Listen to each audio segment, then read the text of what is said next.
3, 2, 1. Anne Taylor, you are the CEO of Hilton Nursing Partners.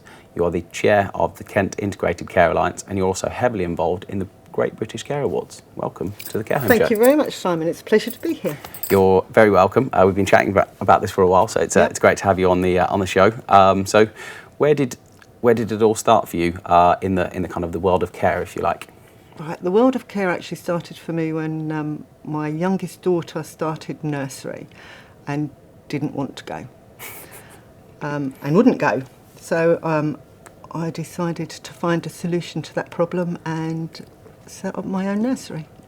Wow, that's it's a wonderful mother that will go to the lengths of setting up a business to look after her daughter. So yeah, well, I ran that nursery for about 6 or 7 years, and it was a new type of nursery. Mm-hmm. So it was very creative around things that she'd done at home, that we'd done at home, mm-hmm. That she wanted to learn. So yeah, it was an interesting time.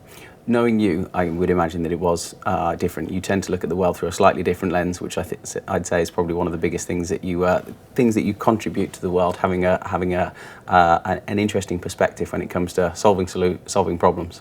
I think when you're looking after children, you have to actually get down to where they're looking, mm-hmm. rather than look down on them. And I spent a lot of time on the floor looking at what life was like for a child.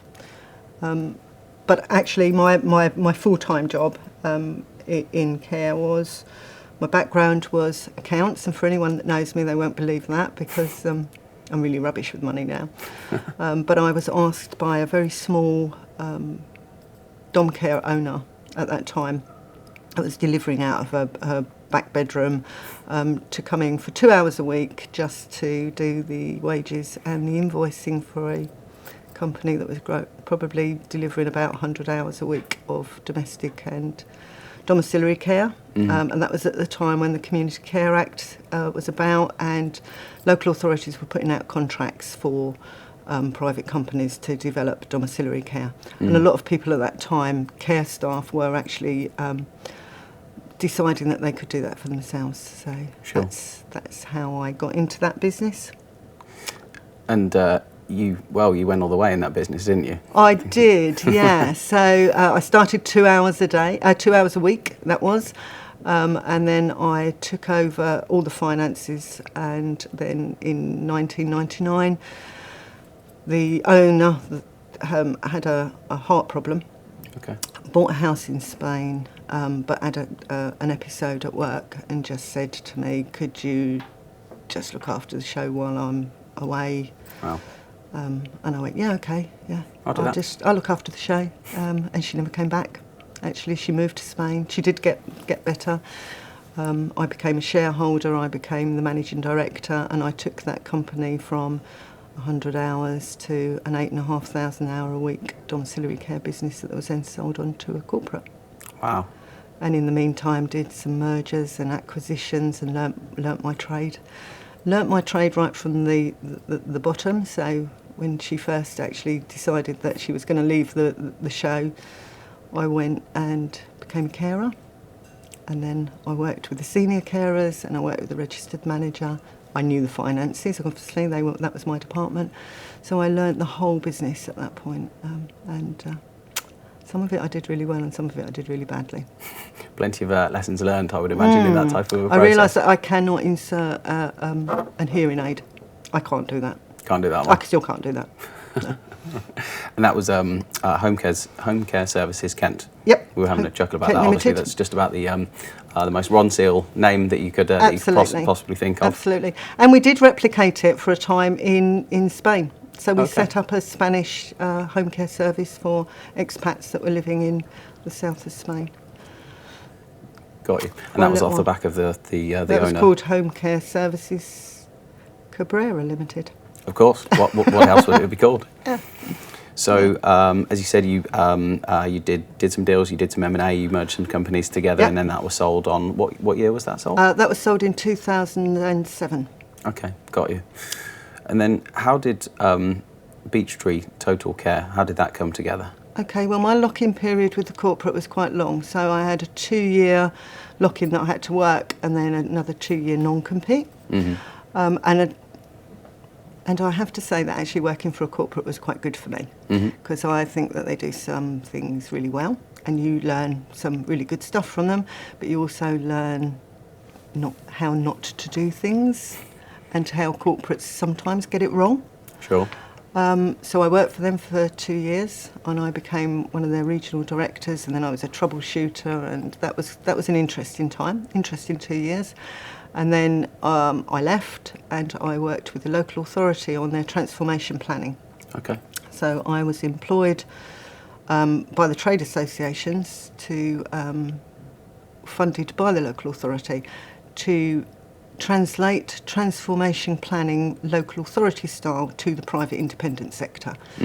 And it's that point that I kind of learnt all about how care homes ran, voluntary sector, micro providers. I worked with the community catalysts, developed a micro provider programme for and community network, and started on the social networking side of things with the local authority. So I did that for 2 years, and then realised that actually what I was really good at is organically growing businesses. I worked as well while I was doing that for a time as a consultant, and the sole trader of Beechtree Total Care, which was a small domiciliary in Thanet, engaged me as a consultant, and I was a terrible consultant. It was terrible, because I can't actually sit back and tell somebody how to do something and then watch them not do it. Got you, yeah. So it's tough. I can say that from personal experience. It's really difficult. And it's really difficult taking somebody's money when you know they're not doing it properly. So I had a conversation with him and said, let's grow this business together. You keep your part of the business, but everything that I grow becomes mine. And he was happy with that. We made a sustainable business that I then bought him out, and owned Beechtree Total Care. Got you. And how long did you have Beechtree Total Care for? Beechtree Total Care was actually only sold about 3 years ago. So when we were developing Beechtree, we did another couple of acquisitions and mergers, because I was quite good at it by then. I kind of understood how to do this business. And we grew it into a really sustainable business, but unfortunately I wasn't really proud of it. We'd got a lot of council contracts, and we were delivering time and task. Staff was difficult, staffing was difficult, retention of staff was difficult. And having worked for 2 years with the local authority, I realised that dom care in its present state was broken, and it needed a bit of a kick up the arse. So I decided that Hilton Nursing Partners needed to be born, and at that point in 2013, I sat around a table with two other like-minded people and said, if money was no object, what would a good one look like? The good one ended up to be Hilton, and the serviette that we wrote all the things on about good work-life balance for our staff, a partnership model so that everybody felt they owned it, a good experience for people coming through that, and actually looking at a business as a new model of care was written on the back of a serviette that's still in existence. And that the foundations from that was the kind of origination, if you like, behind that, the what was kind of scribbled on the back of a fag packet almost, that was from your experience with a lady called Doris, was that right? It was. The Hilton itself was actually born in 2013, and we spent 2 years actually developing what a good model of care delivery would be. But in 2015 was the time that I met a lady called Doris. And at that time we were delivering discharged to assess services with the local authority. We'd got continuing healthcare services with CCG. So we were developing a business with Hilton, and Hilton was delivering a really good discharge and experience for people out of hospital. But in 2015 I met Doris, and Doris was the designer of the Home to Decide model, which is the service that I'm most proud of with Hilton. So that's like the underlying. So the home. Remind me again. Sorry, the name of the model that you use. Home to decide. Home to decide. Home to So that's decide. the underlying model within Hilton Nursing Partners. That's the framework that you use. It is now. Sure. Yeah. So we deliver all kinds of services. We still deliver end of life. We still deliver dementia care. We still deliver continuing health care. But my passion and my pride sits with Home to Decide, because all of those services actually derive around what Home to Decide is about, and it is actually that everybody has the right to go home to make decisions. So Doris was a lovely lady. She was 93. She worked in Sainsbury's in Lewisham most of her life, and she had been married, but her husband had died several years earlier. She had a fall. She lived in sheltered housing, had a fall, ended up in Maidstone Hospital, and she did need nursing care. She was a poorly lady, and she was at the end of her life. She had no visitors, and my mum was actually in hospital and in the bed next to her. And my mum was had got some health issues, and I visited my mum every day. Therefore, I kind of visited Doris, because I'm the kind of person that when I'm in a ward of people, I kind of know chatting. I know what everybody's who everybody is within that ward. And anyway, Doris was. She was a lady that was good to talk to, and she told me all about her life history and what it was like to be in Lewisham in the war, and she really came alive when she had somebody to listen to her. She didn't necessarily need to talk to her, but she needed someone to listen to. She had had a fall. She had ended up in Maidstone Hospital, and her main concerns were that she had left her handbag in her flat, that she wasn't sure whether the paramedics had actually shut the front door, whether her friends and the warden actually knew where she was. She had no possessions, so she had no clothes, didn't have a handbag, and didn't know what was going to happen next. And she was being assessed for care home placement. You just have to put yourself in Doris's position. Assessed for care home placement. Sounds terrifying in itself, doesn't it? What is that all about? So she met with social services, and I was there on the day that they came, and she told them all her concerns, like, is my front door shut? What happens to all my things? How do I get all my things? What about my personal effects? And was told, you don't have to worry about that anymore, Doris. You don't have to worry. But nobody actually told her what was going to happen.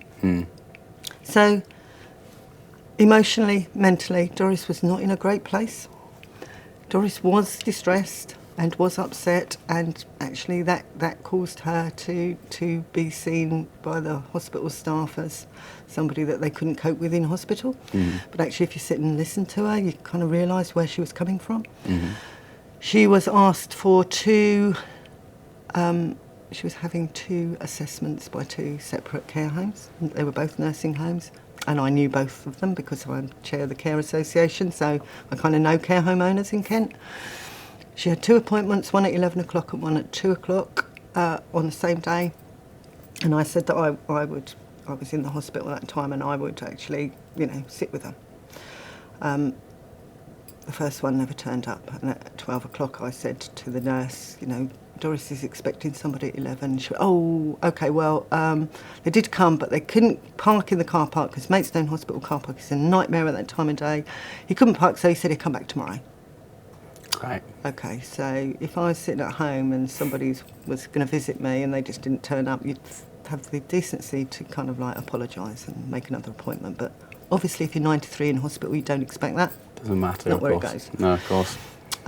And the second one actually did turn up at 2 o'clock, did the normal assessment of need, asked the nurse lots of questions about continence and about night care. We didn't actually talk to Doris very much, didn't ask Doris what she was thinking about his care home, didn't give her a brochure, didn't tell her where it was, didn't tell her what to expect. In fact, we didn't really talk to Doris at all. And at that point, Doris was allocated that particular care home.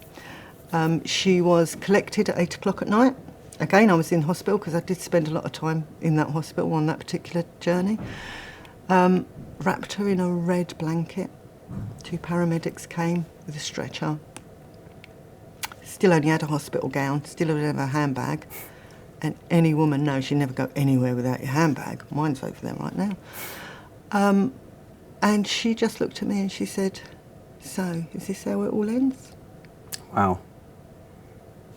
And as they wheeled her out, I thought, absolutely not. This can't be the end of the story. Absolutely not.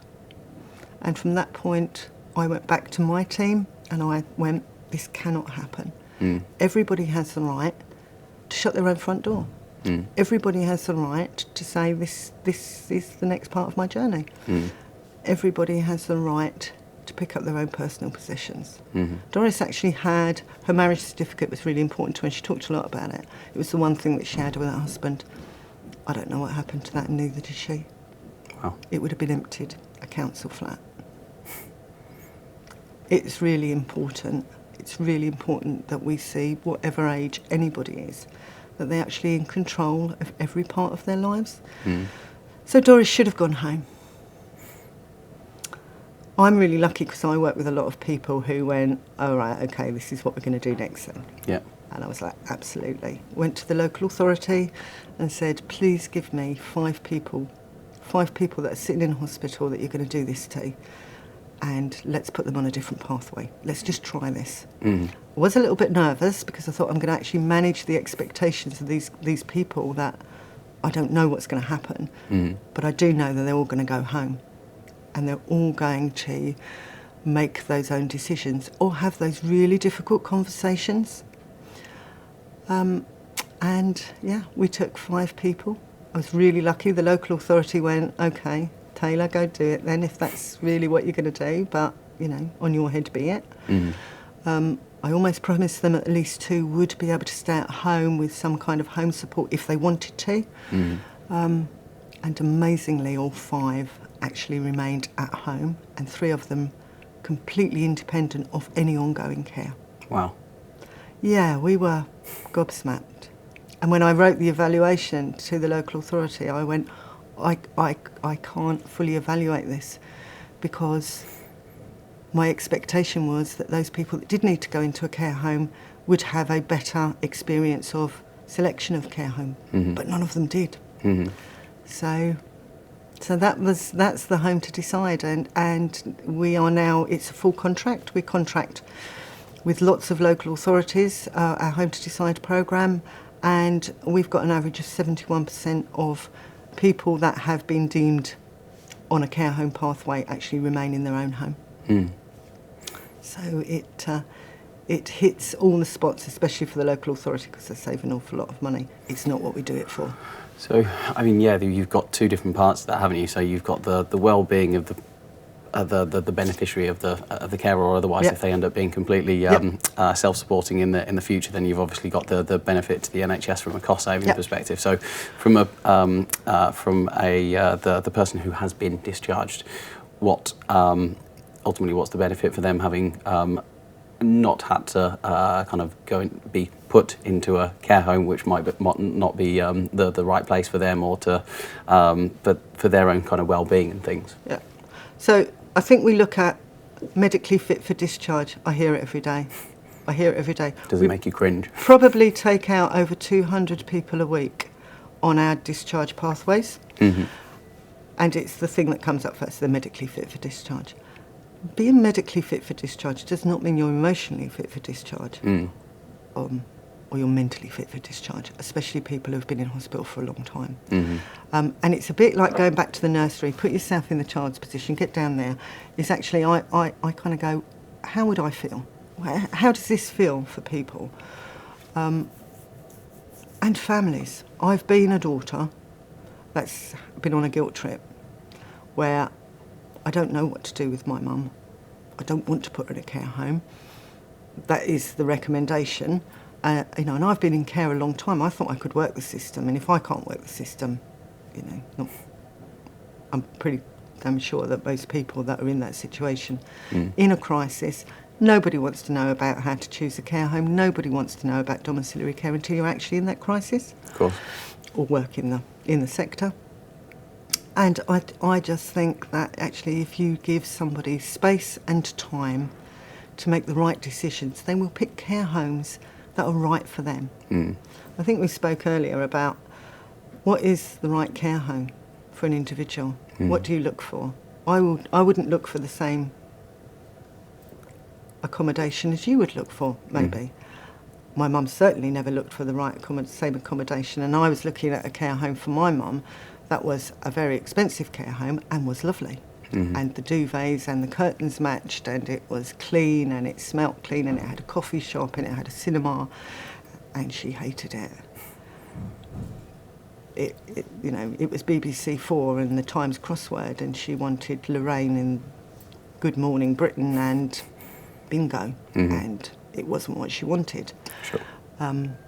And ultimately, the care homes that we were looking for my mum were just people warm, with a bit of clutter, because she lived in a bit of clutter. She liked things around her.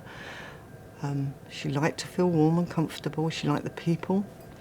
And I don't think that we all look for the same thing. So, yeah, I think it just gives people space and time to actually step back and go, what are we looking for? How do we do this? Where do I get advice for this?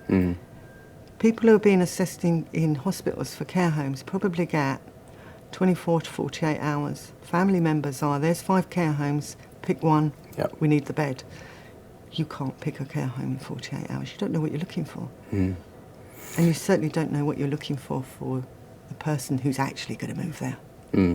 It's interesting, isn't it? I've one of my guests was Mark Walford of trustedcare.co.uk, who do a care seeker referral platform. They recognised that, I think when they started out the business, that they had the process would usually take, even in a relatively extreme set of circumstances, it might be anywhere up to kind of four weeks to make that type of a decision. And 4 weeks is, you get an opportunity to do some research in that set of circumstances. You've got an opportunity to think about it and contemplate it and try services out and all that type of stuff. And he was saying that at the moment, it's because of the dynamics of the market, that's getting shortened down to anywhere around kind of a two-day period.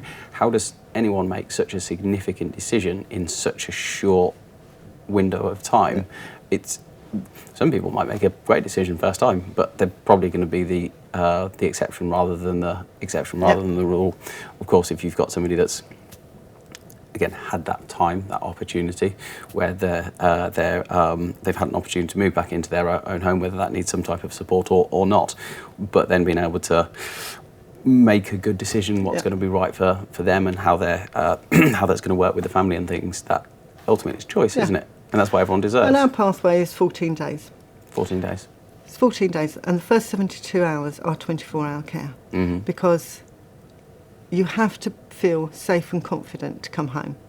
I think also we kind of forget that nobody wants to be in hospital, but when we're not well, we all go there. Yeah, of course. Because it's where you feel it's the best safe place to be. And you feel confident. You feel confident in the professionals that are looking after you, and you feel safe because that's kind of where you need to be when you're not well.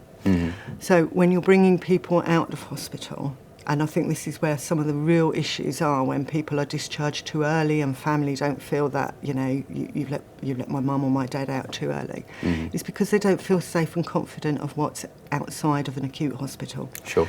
So we offer 72 hours of wraparound nurse-led support. You've got your own nurse, feel safe and confident. We've got your professional. Yeah. And it's a 72-hour assessment of how you manage on your own. So we don't do sleep-ins, but we will do an overnight assessment. And actually, if you don't wake up in the night, you're kind of okay at night time. You don't need a night call. Assistive technology and digital technology is something that we're really, really passionate about. We use things like, and we call them sleep monitors, but you buy them as baby monitors. I don't like to use that. Going back to the nursery again. Where actually you can now get on an app that if you need somebody, you just shout out. Yeah. And they can see you, and you can go, I'm in a bit of a pickle, can somebody come and help me? Yep. But you don't need to have somebody sitting watching you all night to do that. So it's really important, and they're kind of some of the development stuff we're doing. But you get 72 hours. There's 72 hours. That's when we have the difficult conversation with that person and their family, going, "You've done extremely well. You don't need a care home," or "You're not making it, are you? You know, you do need more than staying at home." And at that point, that's the conversations that are actually geared up for the family and the person themselves, so that they are emotionally okay with what happens next. And then we've got 11 days to visit a care home, find a good dom care, find living care, look at some creative solutions, because they are there in the communities. You know, I remember communities when neighbours spoke to each other and they left the front doors open. We don't have that now. But actually, if you do knock on some neighbours' doors and go, "Do you know that you live next door to somebody who's 97 and she's really bad at taking her medication at 10 o'clock? Majority of people go, "Why didn't anybody ask?" "Oh, I don't mind giving her a call and just making sure I do it, pop it round." We don't do that anymore. But that actually saves a costed social care call, money, but actually brings communities back together, and we absolutely need to be doing that. Yeah, shadow of a doubt. Absolutely. Got you. Okay. Thank you for explaining. You Hilton Nursing Partners. I remember the first time you explained it to me, and I remember thinking to myself, why doesn't it just work like that anyway? It's one of those things, isn't it? It's almost like one of those things that maybe shouldn't be quite as revolutionary almost as it is. It's too easy. But it's obviously having great value in the world as well. So the beneficiaries of your service, obviously that has great value for them, because it gives them the space and time to be able to go and make their decisions for what they where they should be in the future, and it does become a choice that way, which is again of immense value. And I know that you don't. On the flip side of things, I know you don't do this just to save the money, the NHS, but you do save the NHS a shed load of money. So absolutely. Give us an overview on what that looks like. To stop somebody going into a care home and giving them a 3-time-a-day domiciliary care package saves around £20,000 a year for every person. Got you. The experiences of the people is kind of like the most important, and actually giving them the confidence to remain at home. So we do a lot of follow-up, making sure that people are connected back into their community networks, that the voluntary organisations know they're there. I actually was thinking of this up on the train, because we talk a lot about families. We talk a lot about families looking after our older people. But we don't actually talk very much about friends. And we all react differently. So I react very differently to my family than I do when I'm out with my friends. And I have kind of more fun with my friends, probably. Being a matriarch of a family, that, you know, you're expected to be sensible, and then you can get out with your friends. But we don't actually look at how we connect people with friends, older people with friends. And that's really important, because when you put a group of people that like the same thing, that have the same kind of history, that have things to talk about, it really enriches their lives, rather than sitting looking at your daughter or your son who are going, "Oh, I don't know what to do with you, because we want to go out tonight." And I think we need to spend much more time actually connecting people into their own communities and giving them their lives back, really. Lifestyle options do not stop when you're 65, I believe. I think there was, there's definitely a truism in that, isn't there? Yeah. Of course. Okay, so Hilton Nursing Partners is obviously doing fantastic work. What's the vision for the organisation? What is you're looking to kind of achieve on a grand scale, if you like? Just to do more of what we do. So every day we're innovators. We look at what is the problem today and how can we help to solve that. And how can we help to solve that in partnership with the skills that we can develop within our organisation. You know, I've got some amazing people that work with me. And we've just developed a falls exercise class, but we won't call it falls. We don't use the F word. With our OTs, and said, you know, majority of people that are readmitted into hospital are they're frequent fallers, or they don't take their medication, and they come through our pathway either on their 14-day pathway or a 2-day 3-day pathway, 5-day pathway, whatever. But ultimately, what happens to them after that? Especially people who are are prone to falling or prone to not taking their medication or looking after their long-term conditions. But what would be a good experience for them? So we've got 95% of positive patient feedback. We get lots of people who say, "Can't we keep you?" No, you can't keep us, because we have no vested interest in your long-term dependency on us. Our whole services are, we are there for you, we will do whatever we need to do, but you will not need us. It's a bit Nanny McPhee, actually. When you don't need us, we will not be there. But there are several things, like an exercise class that actually brings people together and gives them some kind of social networking, stops the isolation, but also helps them to stop readmitting them back into hospital. So we have what we call community connect coordinators and MOTs, but nobody wants to do it in a village hall. You don't want to go to a village hall with a sandwich. So let's go to a golf club. Let's go to a golf club and say, let's all meet for lunch. We do the exercises. We'll walk around the garden, or we'll walk around the car park, and it's a social experience. Turns it into a thing that way. It's lovely. It's got more. And I want to do this next week, and this is great. And actually, you're a group of people that you've all met, and you've all got the same interests, and you can do this on your own. So we do it for 6 weeks, and then majority of them actually carry it on. Okay, excellent, thank you. As a sector, what do you think that we do well, and where do you think we need to do better? I think what we do well is we are really proactive. I think we see problems and we go out there with solutions. I think what we don't do well is we don't sell ourselves well enough. I don't think we challenge ourselves well enough, and I don't think we stand up to the bureaucracy that kind of remains in local authority and the NHS. Tell me a little bit more about that. Break that down for me. So, I hear people have really great ideas, but then say, "But we can't." Why can't we? Because we don't contract, or people don't contract like that, or people don't understand what we do. We don't sell ourselves particularly well. We don't promote ourselves well in the sector. I know recently I was talking to some marketing people, and they went, the care sector is really difficult to market because you kind of sit back and wait for things to happen. You kind of wait for a problem to happen, and then you kind of plug a gap, but you don't actually get out there and find what's going to happen next. We don't look forward. So I think we need to look forward a bit more. We also need to understand what the sector's going to look like in the next 15 to 20 years. Absolutely. And I don't think anybody's really doing that. It's interesting, isn't it? Because I think there's probably people that are trying, but we don't know what it's going to look like. No. There's so many likely dynamics that are going to change over the next 10, 15 years that trying to look at that pragmatically and realistically, and in a way where things are going to change as well.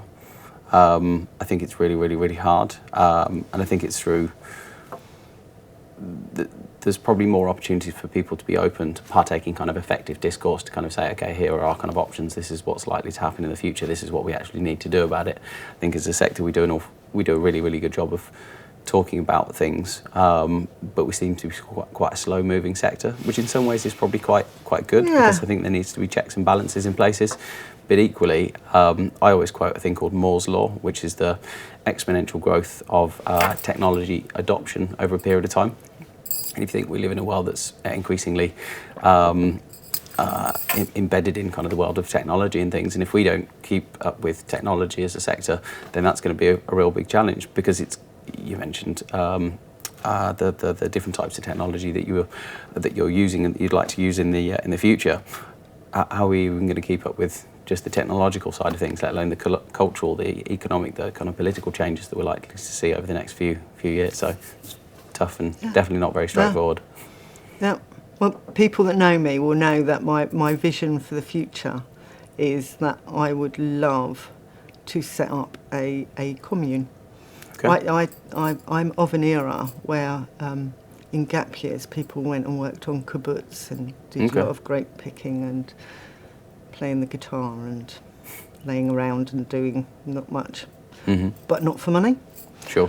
And you know, people my age, when we get to need care, and I've spoken to lots of people that are kind of, you know, my age, that it's like, what would it look like? Well, I don't want to be in a traditional care home, but actually living with friends would be amazing. Not particularly picking grapes, but actually just doing things that you like to do together.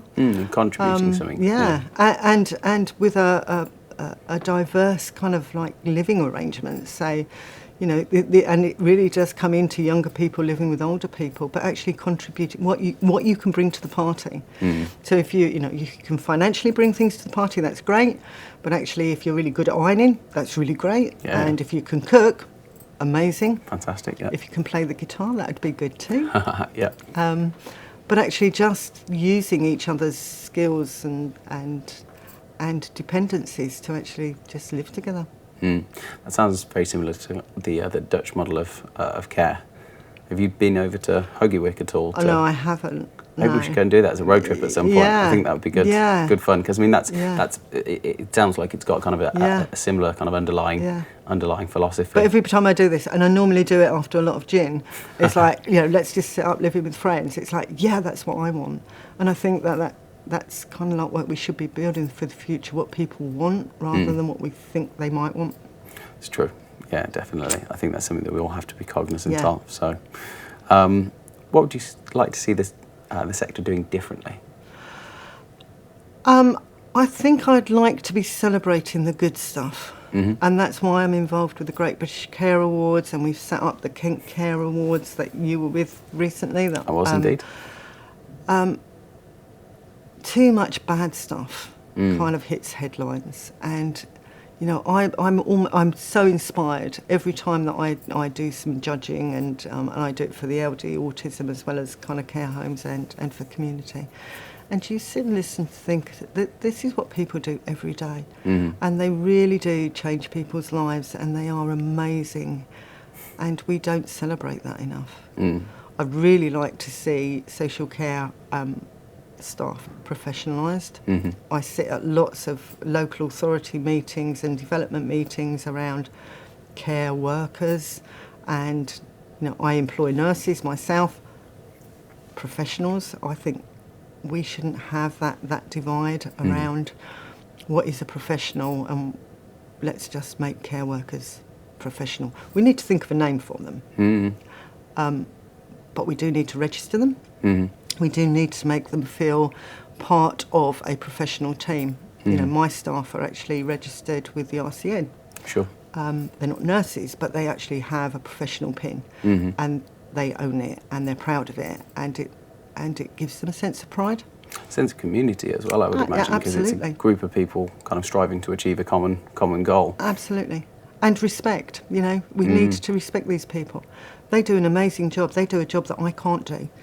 You know, I can do this, but I can't do what they do every day. And my business relies on them doing what they do every day. So, you know, we have to respect what these guys do, and they do it brilliantly. Yeah. Definitely. I loved coming to the Kent Care Awards. It was so much fun for all sorts of reasons. But yeah, just being able to have an opportunity to celebrate the best of what's going on in the sector, it helps improve the perception of care as well. Being able to put people up on a podium who have done something special, to be able to say, look, this is the type of great work that's going on, and it's not just about the people that win the awards, it's about the nominees and the people who are just pushing forward generally just to try and make the sector a better place, so that we can do a better job of looking after vulnerable people wherever they are in their kind of life's journey. And it is around the frontline staff. You know, big events are around groups and owners and investment, and sometimes just let's get back to you know what they do every day, what they're doing now, what they're going to be doing at 10 o'clock tonight, what they're going to be doing when we're sitting in a local pub, what they do every day is just so important and needs to be celebrated. And to give them an opportunity to celebrate themselves. And you I get very drunk. You haven't seen anything until you've been to the main Great British Care Awards in Birmingham and seeing a 9,000 person conga. That's quite an experience. That's an interesting one. Yeah. Slight change of gear, but how important do you think that culture is within a care business? It's one of the most important things to me. If you don't have a culture of ownership, of professionalism, of actually driving for something better for people, you really haven't got anything. And that's why for Hilton, as we set up the whole business, was that actually every Hilton partner owns part of the company. They take ownership of that. If somebody does something wrong, they're doing it wrong for all of us. It's not, we don't stand out as, well, I just work for this company, I own this company. And that's really important. Yeah. Really important. It gives people a sense of pride, a sense of achievement, and actually rewarding staff for doing a really good job, as I said before, with the Care Awards, but internally, just saying, wow, that was amazing. Thank you. Yeah. If you get a really good feedback from either verbal or written feedback from somebody who's had a really good experience, just to say to that staff member, wow, you did really well. I'm really proud to be your partner. And mutual respect is really important as well. As I said, I can't do most of the jobs in our organisation as well as the people that do them. And I absolutely respect what they do. They are my partners. Without them, we have nothing. Yeah. So having a culture of sharing, learning, owning, striving to be better, striving to give people a better experience is absolutely the top of our priority. You can tell that by meeting you and your team. It's very obvious you exude it as a team, which is really, really important. And you can see that that's by design, and a lot of effort's gone into making that happen. I mean, that will be a part of the foundation for your success and why you've done so well over the years. I wish I could say it was a lot of effort. I think I was just really lucky that people want to do this as well. And I think if you bring a group of people together that all have the same ethos and culture, they go, yeah, let's do it. I'm just really lucky that I just found those people that went, yeah, let's do it. Well, you must have done something to attract them, so there's got to be some a bit of Ann Taylor magic in there, of course. But yeah, no, completely agree, and I think it's super important to have people that are on the same journey on you. You're striving to achieve similar things and doing that in a similar framework. So, you've obviously been a leader in various different capacities in your professional life. What would you say that your biggest leadership lessons have been? My biggest leadership lesson is don't forget to tell the team the direction you're travelling in. Okay. And we kind of go back to my mum, really. It's kind of around a vision. When my mum was hallucinating, she saw her hallucinations in the corner of a room and she spoke to it, but they were really real to her. And I see my vision kind of up there now. I know what it looks like. I know what we're going to do to get there. I would say that at times I forget to tell the rest of the team the path that we're taking. But they're not frightened of actually saying, you haven't told us what we're doing next. But if there's any lesson to be learned, it is just to look over your shoulder and make sure your team are following you. Otherwise they'll all go off on a tangent and then you'll never get anything done. It's working cohesively, isn't it? It's all about kind of everyone pulling in the same direction. Because I think, to your point, like if you have people with the same values, you're always going to strive for very similar things, and you'll do things in probably quite a similar way. But having that clarity around the direction and things, you need to make sure everyone's pulling in the same direction. And because we are really proactive and we're innovators, and I think that when you're running a traditional service, it's kind of not as important. But when you're innovating and you go, I'm going to change direction today because I can, you do have to tell everybody else that you've kind of done a U-turn or that you're turning left and not right. And I would say that was one of the kind of things that I had a hard lesson to learn. My coach always tells me that having that type of, we call them cultural assets, so having a clear intent, vision and values all mapped out as cultural assets, that always provides the team, that everyone included in the team, all of the partners, with the ability to act with speed, agility and resilience, and it just bolsters everything. It just gives you that really solid foundation, doesn't it? So excellent, thank you.